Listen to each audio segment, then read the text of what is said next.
Importante, uma decisão de agora do Supremo sobre a MP 927, que traz diversas medidas para o enfrentamento da pandemia. Veja, a medida provisória 927, ela foi publicada dando a possibilidade para empregadores e empregados enfrentarem este momento de isolamento e pandemia. Então lá tem teletrabalho, compensação, férias adiantadas, feriados também podem ser antecipados e assim por diante. Dois desses artigos, repito, da MP 927, foram afastados, foram suspensos, pois conflitam com a Constituição Federal. Tudo bem? É sobre eles que nós vamos conversar. Faço aqui uma análise mais sistemática das decisões do Supremo, né?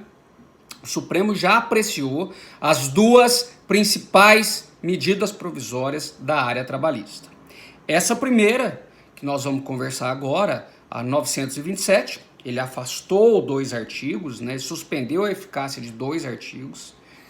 E a mais drástica, que é a 936, que possibilita reduzir salário e até suspender o contrato de trabalho.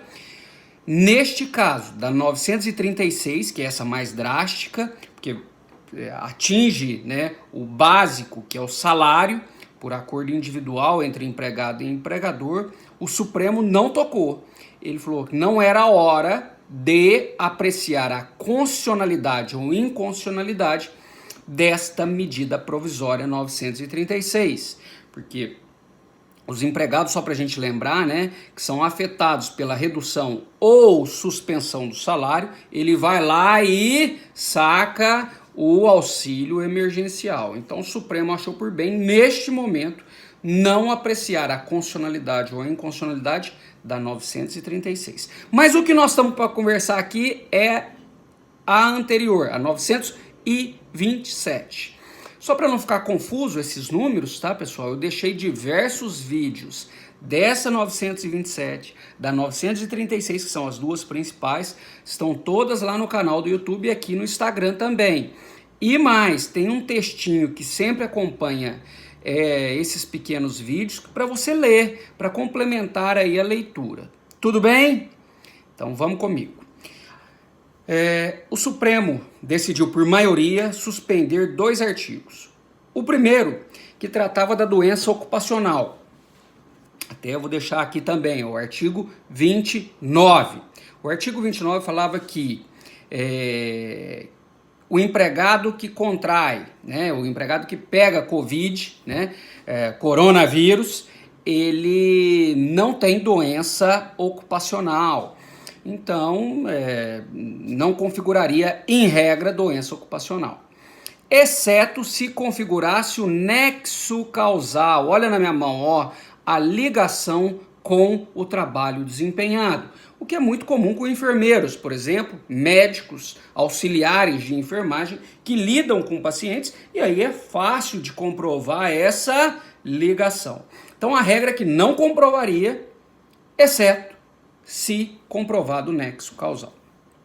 Para os ministros, essa regra excludente aqui, né, deixava desprotegidos os outros trabalhadores em atividades essenciais, como aqui o posto de combustível na frente da minha casa, o pessoal do supermercado, que são atividades essenciais que precisam trabalhar nesta época de pandemia e não podem ficar isolados. Então o Supremo entendeu que essa regrinha que exclui Covid como doença ocupacional fere dispositivos da Constituição, portanto não pode ser aplicada neste momento.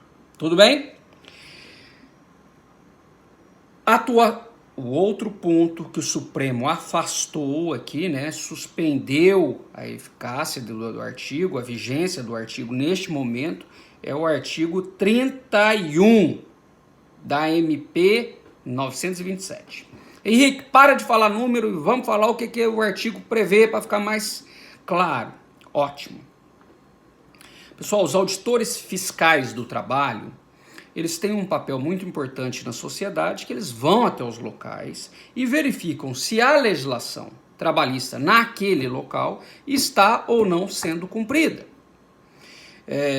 Esse papel preventivo, muitas vezes, é importante até para prevenir acidentes de trabalho e para preservar direitos básicos daqueles empregados, se eles estão recebendo horas extras, adicionais e assim por diante. Tem a carteira registrada, enfim, é um leque grande aí da legislação trabalhista para a proteção da integridade dos direitos, né? Ele trabalhou, tem que receber e os auditores vão lá para ver, né? Vem a medida provisória e fala assim que a atuação dos auditores fiscais teria uma função, neste momento de pandemia, meramente orientadora. E um dos vídeos que eu gravei no canal e aqui no Instagram, tem todos, eu falei que o auditor fiscal com essa MP virava um auditor orientador, né? Um consultor, ainda usei esse termo. O que é um absurdo, ele chega lá, verifica a irregularidade e fala, olha, não é assim, é assado, você precisa fazer desse jeito.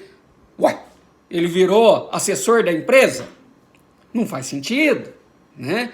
Então o Supremo, em ótima hora, veio, entendeu que essa atuação dos auditores fiscais como orientador não pode, conflita com a Constituição Federal e é inconstitucional. Tudo bem? Então, trocando em miúdos, Covid não configura doença ocupacional. Não vale. E também essa nova função que a medida provisória queria conferir aos auditores fiscais como meros orientadores. Também não vale. Tudo bem? Todas essas observações estão no curso de Medidas Excepcionais Trabalhistas no Aprovação PGE. Tem lá um curso bem rapidinho de Direito e Processo de Trabalho para você não ficar desatualizado nesta época de mudança profunda da legislação trabalhista. Um abraço e até o próximo vídeo.